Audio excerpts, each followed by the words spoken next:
Tentu saja ini urusan-urusan yang kaitan tadi Ngrangkusumo, Wali Songo itu tentu saja data sejarah. Ada orang-orang yang nulis sejarah itu begitu itu. Hakikatnya perkara itu urusan nasab itu ya maksimalnya husnudzon. Semua orang yang punya nasab begini kita baik sangka. Namanya baik sangka itu tidak boleh orang itu nuntut untuk yakin pada nasab kita. Baik sangka itu dia sudah menunaikan hak. Karena semua yang bernasab itu perlu dihargai nasabnya. Jangan membatalkan nasabnya orang itu, bisa dosa besar, bisa masuk ke nuduh orang berzina. Tetapi kamu juga jangan kalau punya nasab terus membanggakan nasab kamu ini pasti yakin sahih 100%. Enggak boleh nasab siapapun kecuali nasabnya para anbiya atau nasabnya Sayyidul Anbiya. Kenapa? Karena semua yang nulis nasab atau yang mengatakan bernasab itu tidak maksum. Namanya tidak maksum itu berkemungkinan salah tulis. Namanya tidak maksum itu berkemungkinan selepas diisi suaminya diisi orang lain. Namanya tidak maksum itu bisa berkemungkinan dia janda belum istibrok masih bawa benihnya suami yang dulu sudah dikumpuli suami sekarang, bisa saja. Maka ada sebagian orang saking tidak percaya pada nasabnya orang batal, ini juga enggak benar, bahaya.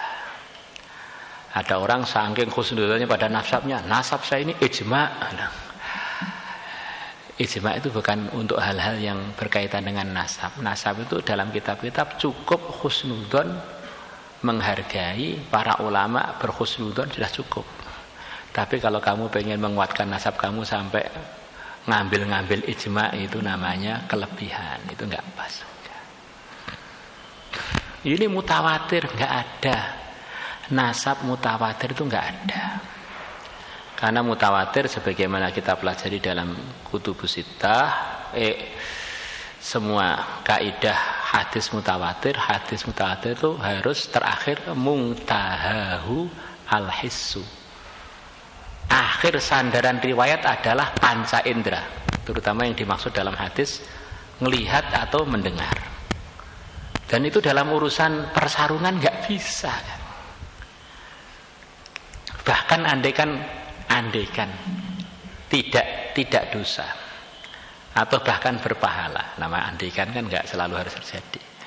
Orang melihat orang mengumpuli istrinya. Yang lihat satu kampung melihat ini ada acara berpahala suami mengumpuli istrinya, dilihat bareng-bareng. Itu pun tidak tahqiq apakah dari perkumpulan itu akan keluar anak yang itu, enggak bisa. Jadi ringkasnya nasab mutawatir itu enggak akan bisa. Selepas terjadi dilabkan, lab juga enggak bisa mutawatir kan. Matanya siapa yang bisa melihat? Hanya dokternya tok. Sebenarnya dokternya berapa? Jadi masya Allah sulitnya untuk nasab mutawatir. Memang enggak bisa. Itu urusan akhirannya itu adalah antara suami istri. Orang lain ngintip seperti apapun juga enggak bisa. Maka kalau orang membanggakan nasabnya, nasab saya mutawatir, sangat mudah untuk membatalkannya. Kamu bilang mutawatir di antara artinya semuanya ngelihat atau dengar, ngelihat mutawalhis dari nasab pertama sampai nasab pada kamu. Semuanya mutawatir, ngelihat semua, yang lihat jumlahnya harus banyak semua.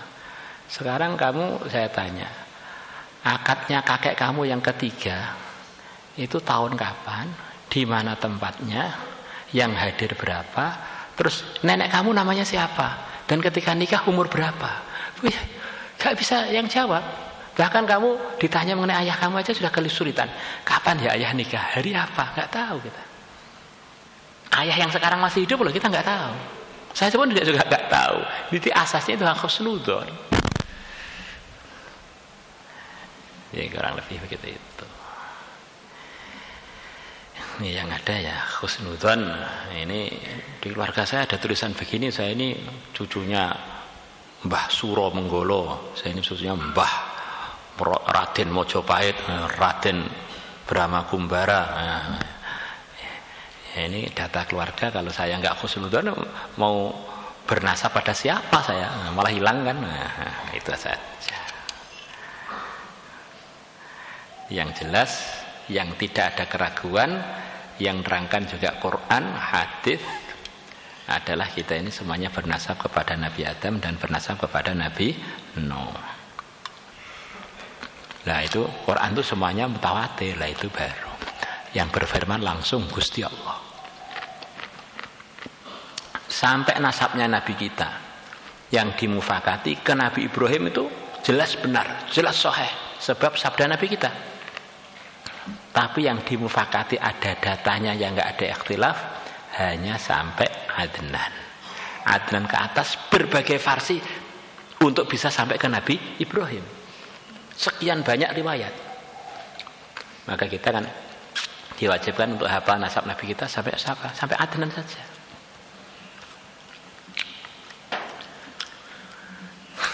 Wallahu a'lam bishawab. Maka kalau ada orang punya tulisan nasab, ini pendapat ini untuk menghargai orang lain, nasabnya itu putus-putus ya. Umpamanya orang nasabnya ke Wali Songo, umpamanya mestinya paling minimal 15-an ke atas. Tuhan nasab dia itu sampai ke salah satu Wali Songo hanya 5 orang umpamanya, nggak masalah. Kenapa? Nabi kita antara Adnan dengan Nabi Ibrahim masih sekian banyak orang.